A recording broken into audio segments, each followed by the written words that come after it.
What are the examples of the carrying evidence? The examples are endless and beyond counting. Every atom in the universe is an evidence of carrying, whether we already knew this fact today or that we will be aware of it tomorrow. A. Insulin, the hormone responsible for digesting the glucose, produced by the pancreas according to the amount of sugar that you ate. B. The strength of the heart pumping blood matches the energy needed by the muscles according to the effort to be exerted.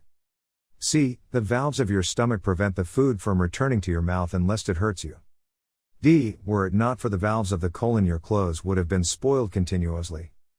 E. The bones of your skull do not cling until you descend from your mother's womb safely and easily, because if the bones were clinging, then you would not get out of your mother's womb unless the bones were broken. Moreover, the growth of the bones will not complete until the growth of your brain is completed. All the axes of your nerves that carry electrical signals are covered with a dielectric layer, as we do now with the electrical wires, so that the electrical signal is not lost or be troubled. G. Electron revolves around the nucleus at 1,000 km per second, otherwise, it will fall inside the nucleus by the force of attraction with the positive nucleus. And then the universe would have been ruined before it emerged. This is the ideal speed to form the atom. When two atoms of hydrogen are merged, 0.7% of the mass of hydrogen turns to energy. If this mass is 0.6% instead of 0.7%, the proton will not be merged with the neutrons, and the universe will remain devoid of hydrogen.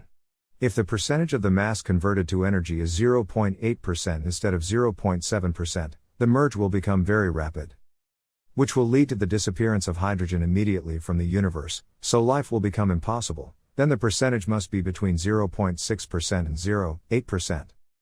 The electron mass represents 0.2% of neutron mass, and this is the standard mass of the atom formation. The buds tend to germinate directly towards the source of light, and the roots are directed downwards, since the buds have an excessive sensitivity to light. All the information they need to function is encoded within the seed, and there are hormones that control the upper and lateral growth of the plant and toward the roots, all of which are also encoded in the seed. You eat the delicious fruit and then you throw away the dry, tasteless seed, so you are subject to the wisdom that governs the whole universe, allowing that fruit to pass its genes everywhere in the earth, giving you a sweet taste and hiding its genes inside the heart of a smooth dry seed. Once it is stick to the ground, it begins to quietly diverge into branches and roots. In this way the mother has succeeded in passing its genes to the children. All this happens in plants that do not know anything. Who adjusts the information to those deaf-mute fruits, and adjusts the amount of sugar in it so that it tastes good? Who made another seed unacceptable and unappealing, so that you throw it away? Who has loaded the seed with the sufficient genetic information to create a new plant with all its details and functions? Recently the scientists talk about the total mass of the universe, and that it is necessary for our existence on Earth. Inertia, which means the resistance of the body to any change in its movement, this grace comes from the mass of the universe as a whole. If the inertia was less than it is now, the simple air could have moved the rocks and the rock could not have withstand the least effort exerted on it. In such a world we are constantly exposed to the bombard of all kinds of things. If the inertia is greater than it is now, we would have found it very difficult to move our fingers, and if we can move our fingers it will be impossible to control their speed and direction. This means that we will not be able to move or to do any simple activity. The first person will not leave the place of emergence, and so will not the embryos leave, if they can, the wombs, but with great effort. So it is interesting that the amount of inertia must be the same as it is now.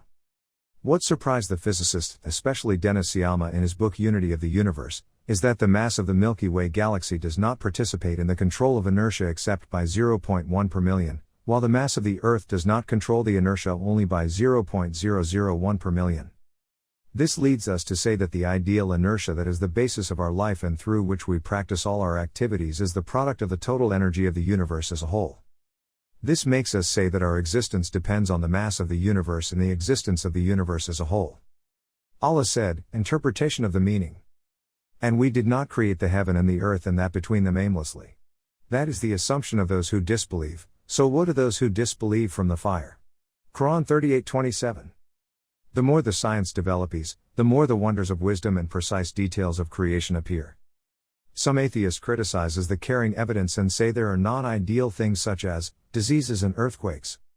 The existence of some imperfect things in the universe, as the words of the atheist, does not negate the existence of perfection. It thus confirms the existence of perfection in the universe.